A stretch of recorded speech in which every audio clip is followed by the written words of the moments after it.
Hi, first of all, any update on Paul? How he's doing? No, sir. Could he have gone back out there Yes, in the sir. second half? He could have? Okay. Yeah. You guys got up to, I think, 29-point lead in that first half. Just how are you able to just build that big of a lead in such a short time? Yeah, I think defensively, I think we're locked in defensively. And that's where it all starts for us. When we get in stops and get out in transition, we're a hard team to beat. And so it all started on the defensive end. We got stops early on and was able to get out and run and get in transition. And then in the second half, like I said, the second quarter, we didn't end it well, being up 30, turning the ball over 3 times and then going to 8-0 run to close the half. So I wasn't happy about that, but overall, like I said, it was a really good game for us. All right, what have you liked about what you guys have done in this 5-game winning streak? The biggest thing for me is just staying with it.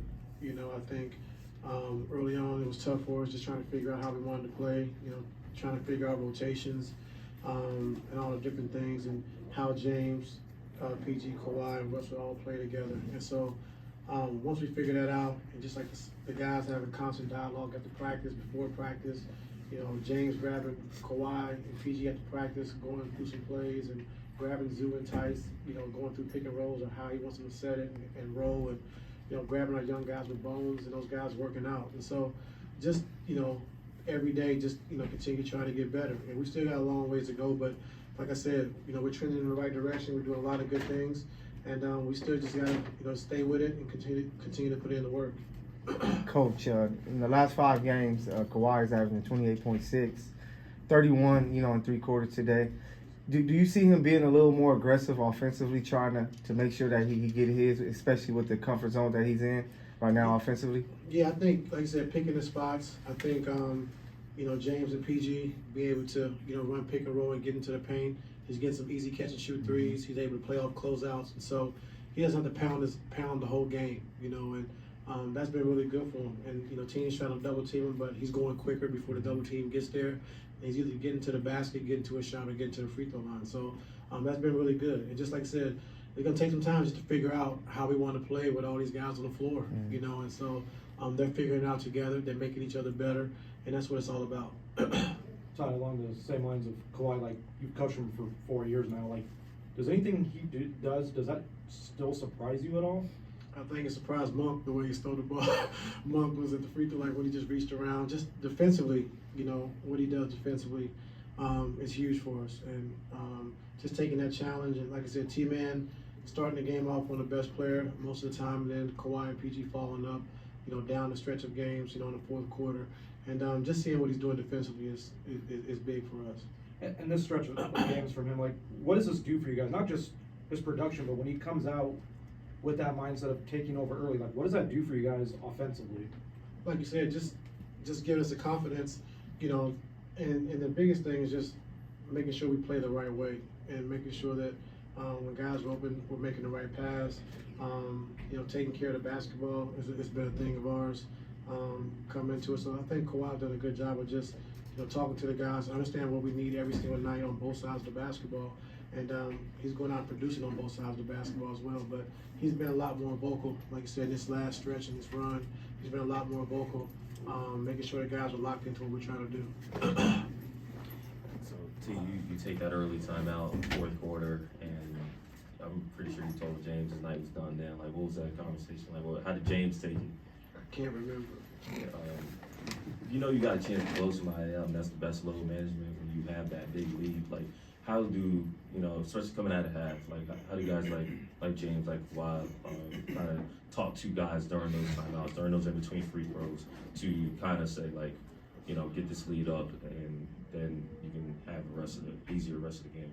Yeah, James was saying that, we came out, start the third quarter, like we should be rested in the fourth quarter. Let's go ahead and have that mindset to try to put them away, and we were able to do that in the third quarter, like you said. And so, like, that's the mindset we gotta have. Like, when we get up, not get cute, continue to play the way we played to get the lead, and go from there. And so, I thought tonight we did a good job of just doing that, staying the course, playing through the game, and not letting our guards down. And Coach, offensively you guys are clicking, but defensively is what really stuck out to me. You guys showed Fox plenty of bodies all night, but you guys never let up. What did you see from your team from the jump that allowed you guys to play him? I mean, he didn't play the fourth quarter, but from the moment he stepped on the floor till you guys didn't see him again. Well, he's the head of the snake, Right. and we understand that he's a problem. He can really score the basketball, and his pace and the way he plays and getting downhill, and now that he's now he's a 3-point shooter, it makes it really tough to guard him. And so we just had to understand that we can't let him see a lot of seams. We got to get back in transition. I thought Zoo did a great job of loading to the ball in transition, not let him see early seams, and then just try to keep him out of the paint. And like I said, it's hard to do, but I thought we did a good job of showing a lot of bodies and then getting back out the shooters as well. Got you. And no, go ahead. It's fine. You said that Kawhi's been more vocal lately. Is there an example that has stood out to you when he was more vocal? And is this more vocal Kawhi perhaps more important than in the past, just because James just got here and everybody's being incorporated and maybe he sees need to lead more? Yeah, I think just when we're not playing the right way, we're not doing the right things. Like he's very vocal about those things. Just making sure we do it right. And like I said, you're not gonna win every game. You're not gonna play great every night. But if you try to do the right things every night, then you can kind of build off of that. But when we're cutting corners, we're not doing the right things on defense. Like those things, you can't learn from those things. And so Kawhi's main thing is just let's play the right way every single night. And we're not doing that. He's very vocal about it. Has he grown as a leader in your time here? I mean, he's always been a leader. It's just some leaders lead differently. If you want to talk about hard work and I think work too hard, before shoot around, after shoot around, before practice, after practice, like he leads by example, and so, all leaders are different. Ty, I can't lie, you having me look real good in the group chats. I always tell people your quotes. I tell them 10-game sample size. I always want to know, like, where did that come from? Because it doesn't ever seem like you get rattled throughout any type of adversity. I know you talked about it on All the Smoke, but I just, see you as a player's coach and you just never get rattled. Where did that come from and when did that start for you? I don't know. Being from Mexico, Missouri, we got a lot of confidence, even though we shouldn't have, and that's what, a lot of us, and just, I just learned and just, I saw a lot playing basketball, and just when you have coaches that, get nervous or they're rattled, then your players become nervous and rattled. And so you always want to be, even keeled. You always want to make sure that your team can vibe off of you and what you're doing. So that's why I never go crazy on the referees and officials, because then your team, they want to do that and you lose focus of what's really going on. And so, I just want to instill confidence in our players, like never getting rattled, and because when you prepare, it's hard for you to really get rattled, so whether you call the right play or not, but if you worked on these plays and you worked on these things down the stretch and you're prepared, you really don't get rattled as much. Last one. Coach, when you have PG diving on the floor to get a steal, what type of message does that send to the rest of your team when one of your leaders is that selfless? Yeah, it's huge. It's huge when like you said, one of your best players are diving for loose balls, but but it's both of his shoulders. I didn't like that dive right there, but it just shows you these guys want to win, and so putting it on the line every single night.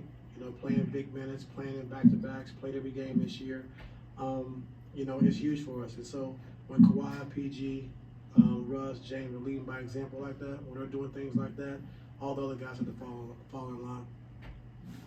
Thanks, Coach. Yeah.